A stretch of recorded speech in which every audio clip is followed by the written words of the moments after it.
검찰 전문자문단이 강원랜드 채용비리 수사 외압 의혹에 대해 무혐의 결론을 내렸습니다. 검찰 내에서 불거졌던 갈등도 봉합 국면으로 접어들 것으로 보이는데요. 자세한 내용 오윤성 순천향대 경찰행정학과 교수 강신업 변호사와 함께 짚어보겠습니다. 두 분 안녕하십니까? 안녕하세요.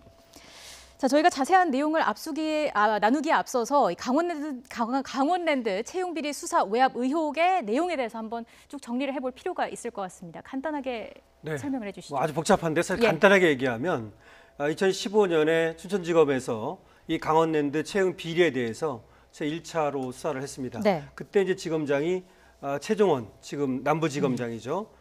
그리고 그 다음에 그 수사가 이제 부진했다고 그래가지고 다시 한번 수사를 하게 됩니다. 춘천지검에서 말이죠. 네. 그때가 이제 이영주 지검장이 있었던 때고 안미연 검사가 당시 이제 수사를 하게 됩니다. 이렇게 이제 두 번에 걸쳐 수사를 했는데 그것이 이제 미진하다고 그래가지고 올해 들어가지고 서울 북부지검에 강원랜드 채용 비리 수사단을 따로 이제 구성을 한 겁니다. 예. 이것이 이제 양부남 지금 검사장이 와서 이제 수사를 하고 있는 거죠. 이런 단계인데 그 제 1차 때 수사를 할 때 하고 제 2차 수사를 할 때 그때 외압이 있었다라는 겁니다. 네. 그 이제 뭐 외압이라고 할 수도 있고 아니면 그 내압이라고 할 수도 있는데 내부에 있었던 제 1차 때는 최종원 당시 지검장이 수사를 방해했다. 수사를 빨리 종결하도록 했다. 이런 얘기가 나오는 거고요.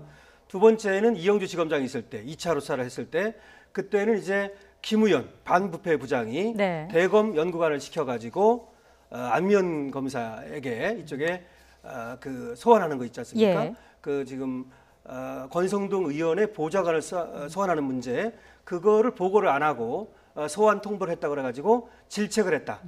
이런 문제가 있는 거죠. 네. 그래서 지금 이제 그렇게 전화한 거하고 그 다음에 최종원 지검장 있을 때 수사 방해한 거하고 그 두 번에 이제 방해를 했다고 그래가지고 이것이 이제 직권남용이다. 그래가지고 어제 그 부분이 직권남용에 해당하는지 아니면 직권남용에 해당하지 않는지를 밝히기 위해서 전문 자문단이 열렸던 것이고 네. 이제 불기소로 이제 결정을 낸 것입니다. 예, 지금 말씀을 해주신 것처럼 참 오랫동안 여러 가지 이야기가 나온 상황입니다. 결국에는 전문 자문단의 판단이 있었는데 김우현 부장과 최종원 지검장에 대해서 불기소 의견을 냈습니다. 네. 그 배경이 뭔지 설명해 뭐 주시죠. 간단하게 핵심을 얘기하면 결국 직권남용에 해당하느냐의 문제였거든요. 근데 그 직권남용에 해당하지 않는다라고 이제 결론을 낸 거죠. 네. 그건 이제 수사지휘권 내에 범위 안에 있다. 그러니까 부당한 수사지휘가 아니다라고 결론을 낸 건데요. 네. 그 이유는 그 내규에 그렇게 이제 정치인의 어떤 보좌관이라든지 정치인을 소환할 때에는 대검에 먼저 보고를 하도록 돼 있다. 네. 그래서 그 규정에 따른 것이다. 이런 얘기를 한 것이고요. 이것이 이제 김우현 반부패부장의 경우고 그 다음에 이제 최종원 지금 남부지검장, 당시 춘천지검장에 대해서는 수사 방해 행위 이런 것들은 없었다라고 지금 결론을 낸 것이죠. 예. 그래서 결국은 문무일 검찰총장의 어떤 손을 들어준 것이고 문무일 검찰총장이 판정승을 거두었다 이런 얘기가 나오는 겁니다. 예, 외압 의혹이 무혐의 처리가 되면서 채용비리 수사단은 상당한 타격을 입지 않겠느냐 이런 목소리가 나오고 있습니다. 물론 이제 그 뭐 독립성이라든가 그리고 이제 여러 가지 어떤 동력에 있어서 차질이 빚어질 것이다라고 이제 얘기가 됩니다. 결국 이제 내용 사일 만에 방금 말씀하셨던 대로 전문 자문단이 그 문무일 검찰총장의 손을 들어주는 이제 그런 결과가 됐는데요. 예. 사실은 이제 표면적으로만 보게 된다면 일선 수사단이 대검과 사전 조율을 하지 아니하고 총장 지시에 대한 어떤 반대 의견을 이렇게 언론을 통해서 피력을 하는 것은 대단히 예외적이다라고 하는 그런 지적이 있고요.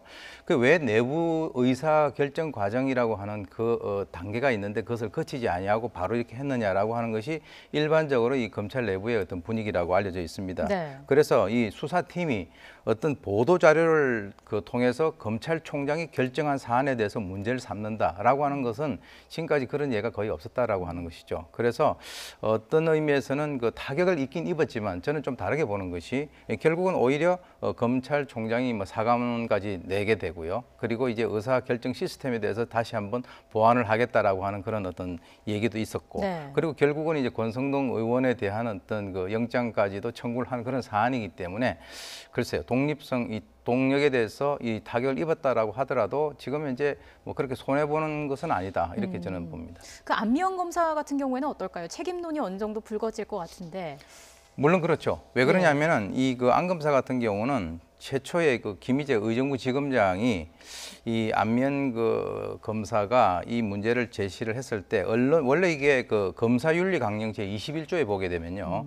검사는 이 수사 등 직무와 관련된 사항에 대해서 검사 직함을 이용을 해서 대외적으로 어떤 그 내용, 의견 이런 것들을 발표를 할 때는 반드시 소속 기관장의 승인을 받도록 되어 있습니다. 예. 그런데 실제로 이제 언론 취재 요청을 하는 데 있어서의 그 지검장 승인을 받지 아니하였고 그리고 이제 각 언론사에다가 취재 요청서를 배포를 한 것도 기사가 보도된 이후에 승인 요청을 했단 말이죠. 네. 그 상황에서 이 승인 요청을 검토를 해보니까 의정부 지검에서는 이 사실관계에 있어서 확인되지 않은 내용이 있다라고 하는 것을 지적을 했는데도 불구하고 그것을 요청 지시를 무시하고 그대로 기자회견을 갖다 진행을 했다라고 네. 하는 것에 있어서는 지금 현재 그 의정부 지검에서는 이 안 검사에 대해서 징계를 하겠다라고 하는 것을 이미 5월 17일 날 밝힌 바가 있기 때문에 그것은 진행이 될 것 같아요. 제가 예. 볼 때는.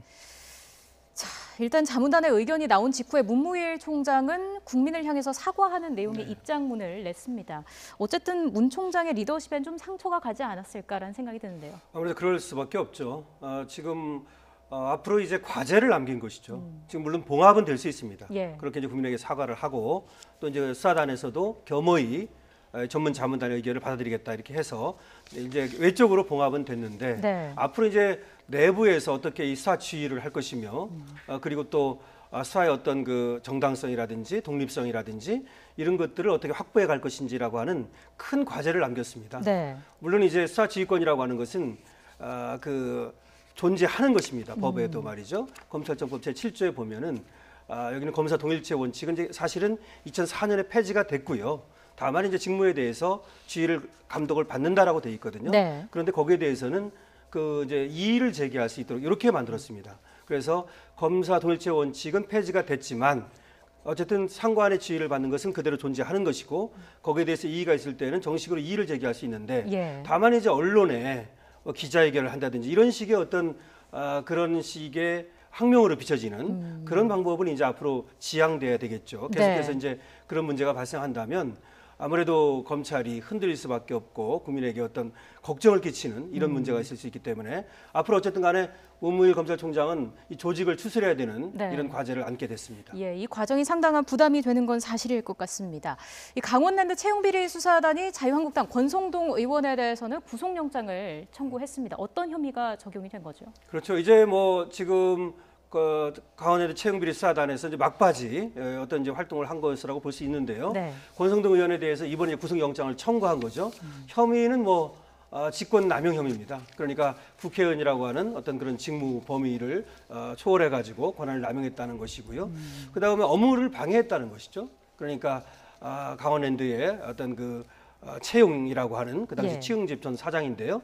그런 어떤 업무를 방해했다는 것이고요. 그다음에 제3자 뇌물수수도 들어 있습니다. 이런 것들로 영장을 청구하면서 다만 이제 권성동 의원이 외압을 행사했는가, 다시 말해서 수사에 외압을 행사했는가라는 것이 문제가 되는 거 아닙니까? 네. 전화를 해가지고 말이죠. 거기에 대해서는 이번에 이제 구속영장 청구에서 빠졌습니다.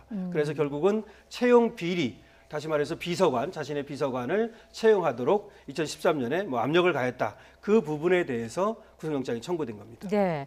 자, 검찰 내부 갈등은 일단 봉합 국면으로 접어든 모양새인데요. 앞서 변호사님께서 말씀을 해주신 것처럼 남아있는 과제를 어떻게 해결할지 이 부분이 참 중요해 보입니다.